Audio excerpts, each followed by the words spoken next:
Assalamualaikum warahmatullahi wabarakatuh.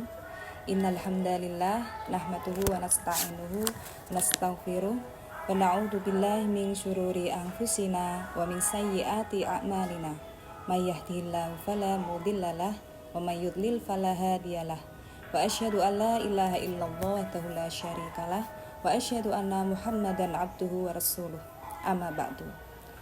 Kaum muslimin wal muslimat yang dirahmati Allah, Alhamdulillah kita masih dipertemukan dengan bulan Ramadan, bulan yang penuh berkah, bulan yang penuh limpahan rahmat dan ampunan dari Allah SWT, bulan yang dimana pahala dilipat gandakan oleh Allah di bulan ini. Untuk itu, jangan biarkan bulan Ramadan ini berlalu sia-sia. Mari kita semangat beribadah, kita semangat melaksanakan amal kesolihan, karena kita tidak pernah tahu apakah bulan Ramadan berikutnya kita masih bisa menjumpai Ramadan ataupun tidak. Tidak lupa kita selalu memohon kepada Allah agar senantiasa diberikan kekuatan, kesehatan, kesabaran, dan keistiqomahan untuk selalu dapat beramal soleh. Pada kesempatan kali ini saya akan membawakan kultum dengan judul Jangan Biarkan Puasamu Sia-sia. Puasa bukanlah sekedar menahan lapar dan haus saja, tetapi puasa itu hendaknya kita bisa mengekang hawa nafsu. Kita harus bisa menghindari perbuatan-perbuatan zalim, tercela, dan juga sia-sia. Untuk itu pada kesempatan kali ini saya akan membacakan beberapa amalan yang seharusnya dihindari oleh orang yang melaksanakan puasa. Yang pertama yaitu berkata dusta. Apakah itu berkata dusta? Berkata dusta adalah mengucapkan sesuatu yang tidak terbukti kebenarannya. Rasulullah SAW bersabda, cukup dikatakan seorang itu dusta apabila dia mengatakan segala apa yang didengarnya. Jadi hanya sekedar menyampaikan apa yang didengarnya saja itu sudah termasuk dusta. Padahal kita di zaman sekarang ini, kita bangga jika kita mendapatkan informasi tanpa kita tabayun ini berita ini benar atau tidak, kita langsung men-share-nya begitu saja. Padahal apabila berita ini salah, berarti kita telah mendolimi saudara kita telah menfitnah beliau. Dan apabila berita ini benar, sebaiknya sebagai sesama muslim kita harus bisa menutup aib saudara kita. Sebagaimana janji Allah, barang siapa yang menutup aib saudara sesama muslim di dunia, maka Allah akan menutup aibnya di akhirat kelak. Masya Allah, luar biasa.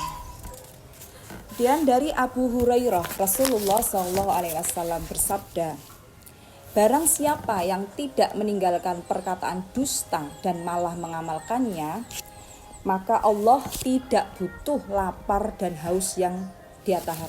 Lalu untuk apa kita berpuasa mulai dari terbit fajar sampai maghrib tiba, kalau puasa yang kita lakukan itu tidak bernilai pahala sedikit pun. Yang kedua yaitu berkata kotor dan sia-sia. Berkata kotor diantaranya adalah mengumpat.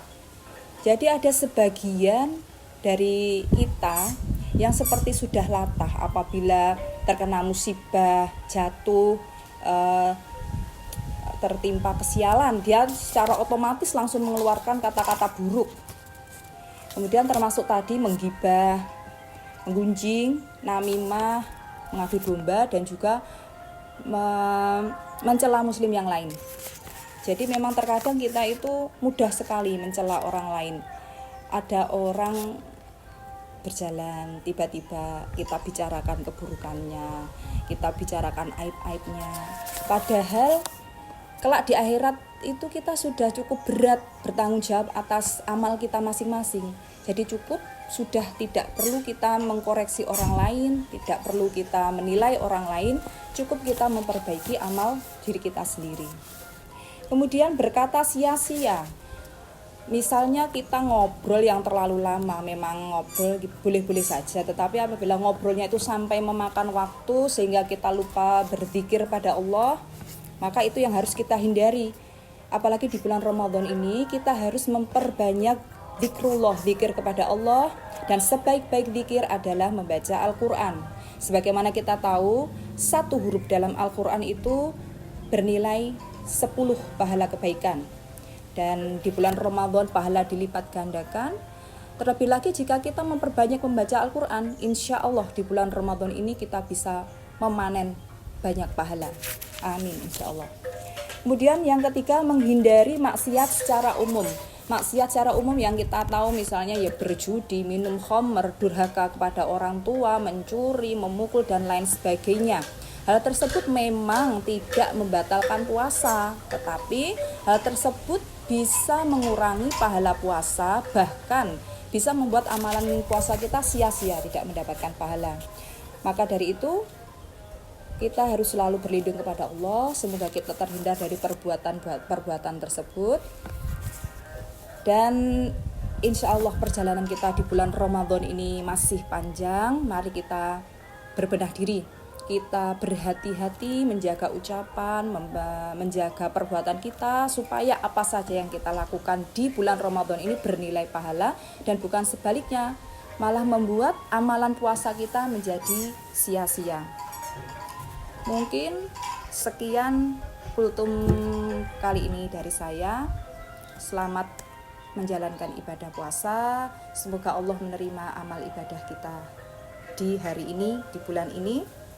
Ada benarnya dari Allah Subhanahu wa taala, ada salah dan kurangnya karena kefakiran ilmu saya. Subhanakallahumma wa bihamdika asyhadu alla ilaha illa anta astaghfiruka wa atubu ilaik. Billahi taufik wal hidayah. Assalamualaikum warahmatullahi wabarakatuh.